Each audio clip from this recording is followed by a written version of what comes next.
오늘은 요셉의 육적 장자권 계승, 요셉의 육적 장자권 계승이라는 제목으로 말씀을 참고합니다.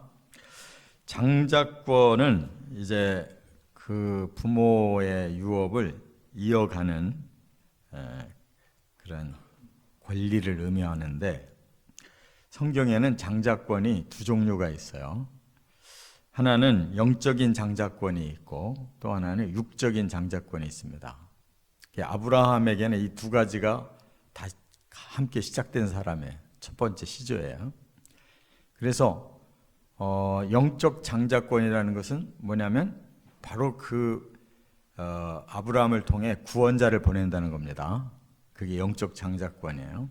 그래서 아브라함, 이삭, 야곱, 유다 이렇게 내려가서 다윗 그리고 예수님 이렇게 내려가는 것이 영적 장자권이에요. 그런데 육적 장자권도 아브라함은 가지고 있었어요. 그래서 아브라함의 자손에게는 큰 민족을 이루고 수많은 사람들이 복을 받게 하겠다 이렇게 말씀을 했는데, 그것이 아브라함, 이삭, 야곱에게만 내려간 게 아니고 아브라함, 이스마엘, 에돔도 내려갔단 말이에요. 그래서 그들도 큰 민족을 이루어요. 그러면 이건 뭘 말하느냐? 하나님께서는 궁극적으로 많은 사람이 축복받기를 원하시는 거예요. 그렇기 때문에 아브라함을 통해서 그 메시아를 통해 영을 구원하는 것도 필요하지만 많은 사람이 복을 받는 것도 필요하단 말이에요. 그래서 아브라함 보고 뭐라고 그랬어요? 너는 복의 시작이다. 근원이라는 거예요. 너부터 그 복을 주겠다. 그래서 아브라함의 육의 그 씨들도 다 복을 받아요. 지금도 이 이스라엘은 영원히 없어지지 않는 나라로 오고 있는 거예요. 그들이 잘못해서 복을 까불러서 못 받는 거지, 하나님 뜻대로만 했으면 그들은 영육 간의 복을 다 받을 수 있는 사람들이에요. 유일하게 선민으로 선택을 받았기 때문에. 근데 그들은 하나님의 뜻을 순종하지 않아서 그냥 스스로 다 복을 내버린 자들이고, 지금 이 중동 지역을 다 쥐고 사는 자들이 누구냐면 이스마엘 자손들이란 말이에요. 또 에돔이나 롯의 자손들도 다 복을 받았지만 그들이 다 복을 차버렸어요. 선민을 막 원수처럼 생각하고 공격하고, 그래서 선민을 죽이려고 하니까 그들이 다 망한 거란 말이에요. 그런데 지금 이 선민 안에서도 영적 장자권은 유다로 내려가지만 육적 장자권은 요셉으로 내려간다는 거예요. 그래서 실제로 이스라엘 나라가 어떻게 구성되느냐? 제일 많은 인구가 바로 요셉의 자손이에요. 그 요셉을 아버지 야곱이 요셉이 두 아들이 있었는데 두 아들을 요셉 이름을 빼고 두 아들을 올려버린 거예요. 그러니까 처음부터 12지파 그러면 12분의 1씩을 가져야 되는데 요셉은 12분의 2를 가졌단 말이에요. 그러니까 육적으로 두 배로 풍성한 거예요. 그래서 12아들을 낳는데 어떻게 12지파가 어떻게 다르냐? 아들은 12아들을 낳고 요셉은 두 아들을 12지파에 올라가요. 에브라임과 므낫세. 그럼 13이 될 거 아니에요. 하나를 또 뺐어요. 누굴 뺐어요? 레위를 뺐단 말이에요. 레위는 모세 때문에 덕을 본 거예요. 그 자손 중에 모세가 가장 위대해. 레위 지파로. 하나님이 레위 지파를 하나님께 헌신 봉사하는 자들로 세우고, 그 속에서도 아론의 자손들을 제사장으로 세워서 하나님 앞에 헌신하는 바람에 너희들은 영적인 헌신자다. 그래서 육적 계승권을 빼요. 그래서 10명의 아들과 또 2명의 손자를 끼워서 12지파가 된 거란 말이에요. 하나님은 이렇게 정확한 분이에요. 그냥 뭐 기분 내키면 막 줬다 뺐다 하는 게 아니고 공의에 의해서 모든 것을 다 그렇게 분배를 하시는 분이에요. 오늘 세 가지를 점검합니다. 첫째, 1절부터 7절, 요셉의 두 아들을 야곱의 아들 반열에 세웠다. 이게 이제 의도적인 거예요. 아버지 야곱이 이제 늙어서 죽을 때가 됐고 알아 누웠다는 것을 듣고 요셉이 두 아들 데리고 위문을 간 거죠, 아버지한테. 그랬더니 아버지가 과거를 회상하기를 내가 밧담 아람으로 갈 때, 이 말은 하란, 그 형이 무서워서 도망가려고 하란으로 갈 때 거기를 밧담 아람이라고도 하거든요. 거기서 내가 하나님 만났다. 그 루스라고 하는 곳에서. 그게 야곱이 은혜 받고 새로 이름을 바꿨잖아요. 베델이라고, 하나님의 집이라고. 그때에 하나님을 만나 언약을 받았다. 그 언약이 뭐냐? 너희 자손을 생육하고 번성하게 하고 큰 민족을 만들어 쓰겠다고 했다, 이거야. 이거는 영의 지금 복을 말하는 게 아니라 육의 복을 말하잖아요. 생육, 번성, 큰 민족. 그 언약을 야곱이 받았다, 이거예요. 그것을 이제 내가 오늘 확실하게 해줘야 되겠다, 이런 뜻이에요. 그래서 네 자식이 둘이 있는데 이제 내 반열로 세우겠다. 네 이름 하나만이 아니라 이제 네 아들 두 이름을 내 자식의 반열로 세우겠다, 이렇게 말을 한 거예요.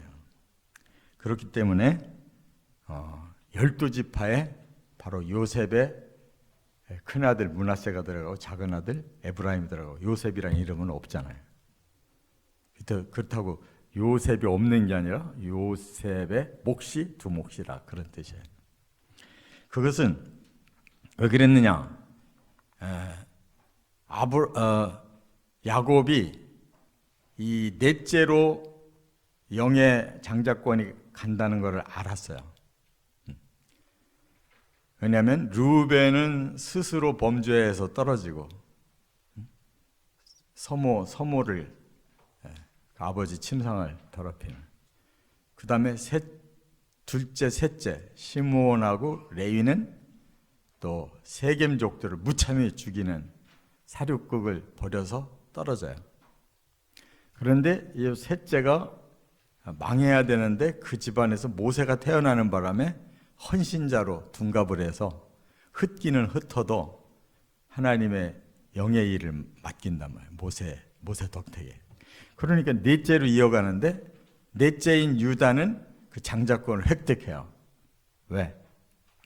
바로 베냐민을 자기가 책임지고 이 모든 일을 다 성사시키겠습니다. 만약에 안 되면 제가 영원히 저주받겠습니다. 그리스도의 그 저주를 자기가 받겠다는 거예요. 그러니까 영적 장자권이 그리로 내려갈 수밖에 없는 거예요. 그리고 바로 이 이스라엘이 살아난 거는 누구 때문에? 요셉 때문에 산 거예요. 가나안 땅에서 굶어 죽어야 되는데 하나님이 요셉을 들어 써서 형들은 그를 그냥 저주해가지고 죽이려고 그러고 종으로 팔아먹고, 큰 나쁜 또 보디발의 아내가 그냥 꼬이는 바람에 감옥까지 억울하게 들어갔는데 30세에 그냥 온 세계의 영웅으로 등극하잖아요. 그 목적은 세계를 구원하는 것도 구원이지만 바로 선민을 민족 만들어서 후에 쓰시려고 요셉을 그렇게 고난 속에 영광스러운 자리를 주셨단 말이에요. 이게 다 그리스도의 예표예요. 그리스도는 영적으로 바로 그 장자권을 가지고 인류의 죄를 해결하고, 육적으로 먼저 부활하셔서 모든 인류를 부활시키는 영육의 장자이신 줄 믿습니다. 성경을 이렇게 풀어가야 되는 거예요. 이게 풀리질 않으면은 뭐를 우리가 사모해야 되는지도 몰라요. 우리는 먼저 영을 사모해야 구원받고 나중에 하나님 주신 축복을 사모해야 천국의 복을 받는 거예요. 근데 영적으로 구원만 받으면 다 되는 줄 알고 하늘나라의 그 풍성한 축복을 사모하지 않으니까 반쪽짜리밖에 구원이 안 되는 거란 말이에요. 영육의 구원이 다 와야 될 줄 믿습니다. 성경을 제대로 알아야 된단 말이에요. 거기에 유다와 요셉이 이렇게 쓰임 받으니까 그렇게 내려가잖아요. 예표로 보여주시잖아요. 두 번째, 8절부터 20절까지는 찾아 에브라임에게 육적 장자권이 계승됐다. 이 말은 요셉의 그 육적 장자권이 이제 두 아들 중에도 한 아들에게로 계승이 돼요. 차후에. 자, 그러면 왜 찾아 에브라임에게로 이게 내려갔을까? 그 내용을 여기 8절부터 20절에 야곱이 축복 기도하는 데서 나온 거예요. 네 두 아들을 내 앞에 데리고 와라. 내가 기도해 줘야 되겠다. 그랬는데 요셉은 당연히 큰아들 므낫세가 그 장자권을 이어가야 된다고 생각해가지고 야곱이 앞에 앉아 있으니까 야곱의 오른손 쪽에다가 므낫세를 앉혔단 말이에요. 그리고 왼쪽에다가 에브라임을 앉혔단 말이에요. 그런데 야곱이 막상 기도를 하려니까 이렇게 기도하는 거예요. 이렇게 오른손을 왼쪽에 에브라임 머리에 손을 얹고 왼손을 오른쪽에 앉은 므낫세의 손을 얹어요. 그래서 아버지 아닙니다. 이거 바꿔야 됩니다라고 하려고 하니까 나도 안다 하고 그대로 기도한 거란 말이에요. 하나님이 앞으로 육적 장자권을 에브라임에게 줘서 그 계통으로 복을 받게 하겠다. 그런 말이에요. 그러면 에브라임 지파가 후에 어떻게 되겠어요? 그런 권세가 있어야 되는 거잖아요. 그래서 바로 모세 시대에 모세가 바로 영적 장자권을 가지고 이스라엘을 구출하고 육적 장자권을 가진 에브라임 지파의 여호수아가 가나안 땅을 정복해서 나라가 만들어지는 거란 말이에요. 할렐루야. 그러니까 영육간에 쓰임 받은 거야. 그래서 에브라임 지파가 바로 여호수아가 하나님 앞에 그렇게 신실했기 때문에 가나안 땅을 그가 접수해서 12지파로 분배해주고 그래서 선민의 땅이 완결됐다 그 말이에요. 그게 복이지. 그럼 므낫세는 뭔 복을 받았느냐? 땅덩어리 중에 제일 많은 땅덩어리를 므낫세가 받잖아요. 므낫세는 요단강 건너기 전에 요단강 오른편에서 이미 두 지파 반이 우리는 여기에 땅을 받겠습니다 나섰는데 므낫세 반 지파가 거기서 얻어요. 그리고 요단강 건너가서 다시 땅 분배할 때 나머지 므낫세 반 지파가 또 얻어요. 그래서 요단강을 가운데로 양쪽으로 큰 땅을 므낫세가 다 차지해요. 나중에 요단강 넘어서 얻은 그 므낫세 반지파의 그 땅이 바로 사마리아라고 하는 북이스라엘 본거지가 되는 거예요. 그래서 북이스라엘이 나중에 그 지역을 사마리아라고 부르고 그것이 예수님 시대까지도 내려와서 이 남쪽하고 저 갈릴리 지방 그 중간이 사마리아예요. 옛날 북이스라엘 땅이란 말이에요. 근데 거기가 아수르에게 멸망당하면서 이방족들이 들어와 섞이니까 유다 나라는 거기를 인정을 안 했어요. 정통성 잃어버렸다고 그래서.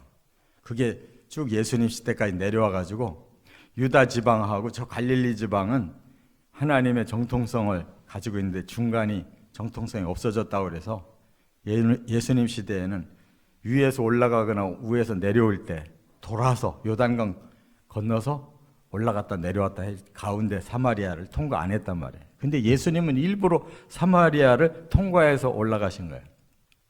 그러면서 그 중간에 어느 땅을? 세겜 땅에 바로 한 여자를 전도해서 구원시키잖아요. 그러니까 예수님은 이제는 유다하고 사마리아하고 갈릴리고 그게 중요한 게 아니다.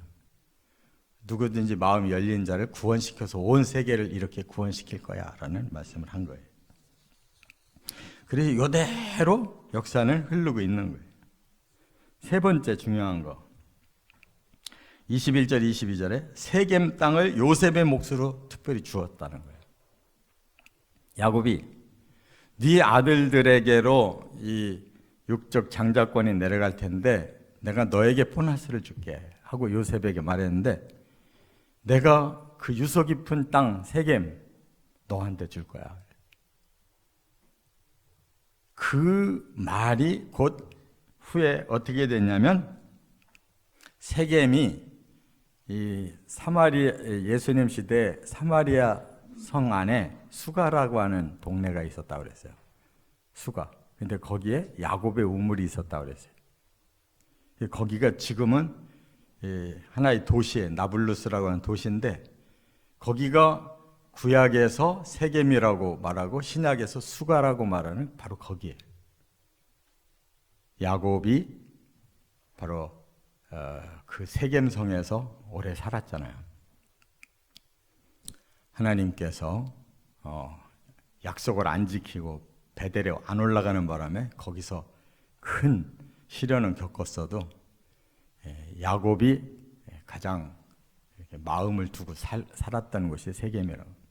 거기에 야곱의 우물이 있고, 그렇기 때문에 후에 바로 그 수가는 뭐의 상징이 돼요?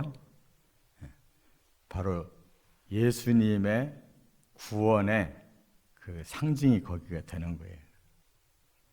바로 이방인 여자를 처음으로 구원하셨잖아요. 요한복음 4장에서. 그 여자는 남편이 5인데 그것도 지금 진짜 남편이 아니다 이거예요. 그렇게 부정한 여자를 예수님이 구원시키고, 그 당시에 유대인들은 그 사마리아를 완전히 이방인 취급을 했는데 예수님은 똑같이 지나가시면서 그 여인, 그 야곱의 우물에서 그 여인에게 내가 주는 영생의 물을 마시면 영원히 목마르지 않다 하고 구원을 시켰잖아요. 그러니까 이게 다 성경이 그렇게 내려가는 거라니까요. 구약에서 중요하게 여긴 단어가 신약에서 여전히 중요한 단어가 되고, 거기서 예수님이 구원을 이방인을 향해 선포하고 있잖아요. 그러니까 우리가 그 말씀대로 잘 핵심을 훑어가야지 우리 멋대로 일로 갔다 절로 갔다 그러면 안 된다. 성경이 어떤 단어를 중요하게 여기고 그걸 설명하는가 뒤에 다시 설명이 나온단 말이에요. 그래서 여호수아 24장 32절에 이스라엘 자손이 애굽에서 가져온 요셉의 뼈를 세겜에 장사하였으니 이곳은 야곱이 백크시타를 주고 세겜의 아버지 하몰의 자손들에게서 산 밭이라. 그것이 요셉 자손의 기업이 되었더라 그랬단 말이에요. 그러니까 성경은 이 세겜을 굉장히 중요하게 여기고 있다는 거예요. 야곱이 거기서 살았고 야곱이 아들 요셉에게 특별히 보너스로 너한테 준다 한 것을 이어서 자손들이 출애굽할 때 요셉의 뼈를 가져다가 요셉이 장례를 부탁한 대로 그 뼈를 요셉의 땅에다 세겜에다가 장사 지냈고, 그래서 하나님께서 그 중요한 땅을 이제 구원하실 때 바로 첫 스타트로 예수님을 통해 구원시키고 있다는 거예요. 그러니까 하나님은 머리가 천재시잖아요. 우리가 AI 시대가 오면 이제 이렇게 막 뭐가 뚫릴 거거든요. 근데 AI는 하나님의 능력이 아니고 사람이 만들어내는 인공지능이에요. 그래서 다 아는 것 같은데 삐딱하게 아는 거예요. 그래서 사탄이 그걸 이용한단 말이에요. 꼭 정신 차리시고 이 영의 지혜를 얻어야지 인공지능에 빠지면 그냥 우리는 끝장나는 거야. 깨달으시 바랍니다. 사탄이 그걸 이용하거든. 틀림없이 적그리스도가 그 짓을 할 거예요. 신약성경에 적그리스도를 뭐라고 그래요? 짐승이라고 그러죠. 왜 짐승이라고 그럴까요? 진짜 사람이 아니니까. 짐승 짓을 하게 만들 거니까. 우리는 하나님의 말씀을 그냥 단어를 그냥 막 넘어가면 안 돼요. 하나님이 조목조목 말씀하시는 중요한 단어가 있으면 그걸 끝까지 붙잡고 끝까지 가야 된다. 하나님의 계획이 그 속에 다 담겨 있기 때문에. 이렇게 우리도 영육간의 장자권을 받았습니다. 그래서 천국까지 가는 거예요. 구원받고 천국 가야 되는 거예요. 천국이 마음에 없는 사람은 이 육적 장자권에 마음이 없는 사람이에요. 못 가는 거예요. 꼭 하나님이 주시는 이 두 장자권을 다 움켜쥐는 예수님 말씀 그대로 침노하는 믿음으로 승리하시기를 주의 이름으로 축원합니다.